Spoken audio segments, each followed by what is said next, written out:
White اب دبا ہوا ہے جی. Thank you Mr speaker, time آپ نے دیا. میں نے صرف آپ کی توجہ دو چیزوں پہ کروانی ہے جو میں صبح سے سن رہی تھی، اور میں نے وہ اس لیے کروانی ہے کہ جو میں نے قرآن سے سیکھا وہ مجھے کچھ آج تھوڑا سا لگا کہ وہ مجھے بتا دینا چاہیے. شاید زندگی کا پتہ نہیں ہے آج ہے اور کل نہیں. میں نے قرآن سے یہ سیکھا کہ محمد صلی اللہ علیہ وسلم جب نماز پڑھ رہے تھے دوران، تو اللہ نے ان کو حکم دیا کہ اب تم خانہ کعبہ کی طرف منہ کر لو. ان کا پہلے جو منہ پڑھ رہے تھے نمازیں وہ جروسلم کی طرف تھیں، یعنی کہ مسجد اقصی. اور محمد صلی اللہ علیہ وسلم اتنے کائنڈ اور اتنے دنیا کے بہترین شخص ہیں جو آج تک نہیں ہیں، اور ہم ان کو میرا خیال ہے سمجھ نہیں سکے، اور ہم نے ان کو پریزنٹ بھی اچھے طریقے سے نہیں کیا، جو بڑی تکلیف ہوتی ہے. حضور صلی اللہ علیہ وسلم نے جب نماز صلات شروع کروائی تھی تو سب سے پہلے انہوں نے خانہ کعبہ کی طرف کیا. لیکن جب یہودیوں نے بہت اس طرح کیا تو ان یہودیوں کو خوش کرنے کے لیے انہوں نے نماز جو تھی جروسلم میں کر دی، کی طرف منہ کر کے کرنے لگے.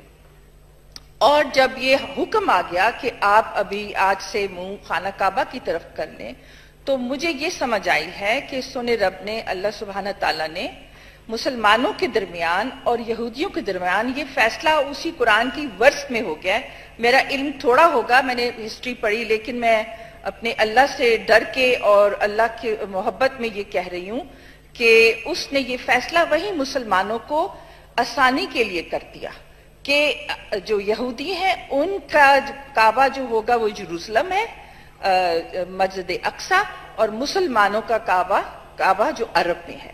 تو یہاں پہ تو پہلی بات ہے مسلمانوں اور یہودیوں کی لڑائی اس پہ ختم ہو جانی چاہیے. اور حضور صلی اللہ علیہ وسلم نے بھی کہا تھا، حضرت علی نے بھی کہا تھا کہ اپنے دشمن کو دوست بنا لو. اور سب سے بہترین مثال حضور صلی اللہ علیہ وسلم نے دی، جن کو یہودیوں کو ان کے ساتھ مل کے کام کیا.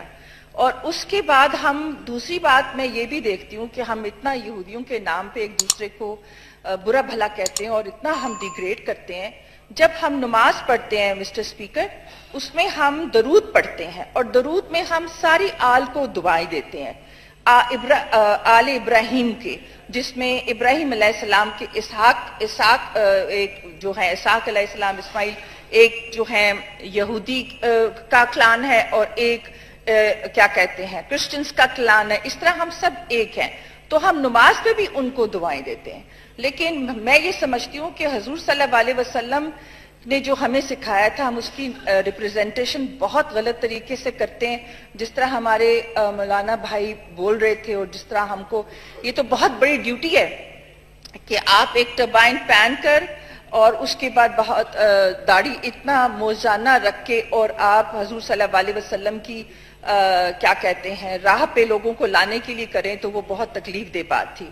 میں صرف یہ کہنا چاہتی تھی کہ اگر یہ کہنا چھوڑ دیں ہم اور کچھ اور کے آ جائیں، اسی پر آ جائیں. اور آخری بات میں کہہ رہا ہے کہ حضور صلی اللہ علیہ وسلم بھی تو بنی اسرائیل سے تھے. اگر ہم تھوڑا سا اس پہ سب سوچ لیں کہ کوئی ایسا طریقہ ہو سکتا ہے کہ ہم مسلمان جو دنیا میں کٹ مر رہے ہیں برے طریقے سے، بچے سیریا میں، یمن میں جو حشر ہو رہا ہے، کوئی ایسا طریقہ کر سکتے ہیں ہمارے بھائی جنہوں نے یہ لے لیا ہے، ذمہ داری لے لی ہے اللہ کی راہ پہ لانے کے لیے، کسی طریقے سے ان مسلمانوں کو اللہ کی کوئی بھی قرآن کی کوئی بھی ورس نکال لیں جس میں مسلمان اور یہ سب جڑ سکتے ہو، خدا کے لیے وہ کچھ کر لے تو انسان امن میں آ جائے گا. یہ جو پہلا قصہ ہوا ہے، مجھے لگتا ہے اللہ تعالیٰ نے پاکستان کو چنا ہے کہ دنیا میں امن اور پیس بنانے کے لیے. اب ساری دنیا کی نگاہیں ادھر آ گئی ہیں.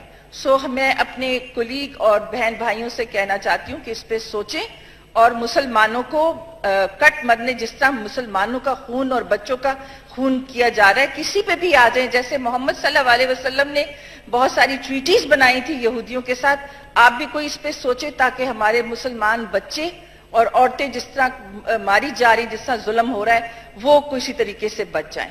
بہت شکریہ. Thank you.